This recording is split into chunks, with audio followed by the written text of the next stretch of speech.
আসসালামু আলাইকুম। ভোটের কারণে আমরা সবাই পোড়াদায় এসেছিলাম, কিন্তু এখন অনেক কারণে কুষ্টিয়া যেতে হচ্ছে। তাই আজকে আমরা খাজানগরের মতো ধুলাবালি শহর পেরিয়ে চলে গেলাম কুষ্টিয়া। যাওয়ার সময় দেখছি আমার স্কুলের বাস। কুষ্টিয়ায় গিয়েই দেখি নির্বাচনের নতুন মোড়। সব জায়গায় শুধু পোস্টার আর পোস্টার। আমাদের সাথে আমাদের কিছু গেস্টের দিশা টাওয়ারে লাঞ্চের প্ল্যান ছিল। তারা অনেক প্রাইভেসি মেনটেন করার কারণে আমি ভিডিও করতে পারিনি। এদিকে দিশা টাওয়ারের উপরে জেন গার্ডেনটা অনেক সুন্দর, চারিদিকে শুধু গাছপালা আর গাছপালা। এর আগেও আমরা অনেকবার লাঞ্চ এবং ডিনার করেছি এখানে রাতের পরিবেশ দিনে থেকে আরো সুন্দর।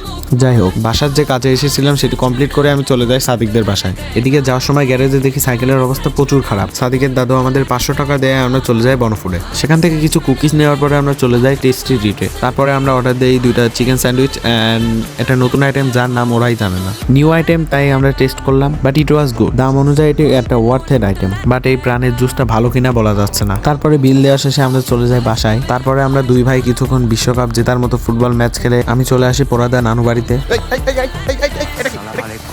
আর আজকের দিনটার এখানেই সমাপ্তি হলো। আর ইনশাল্লাহ সামনে আমার এই চ্যানেলে মিনি ব্লগ আসবে এমন, সো স্টে টিউনড।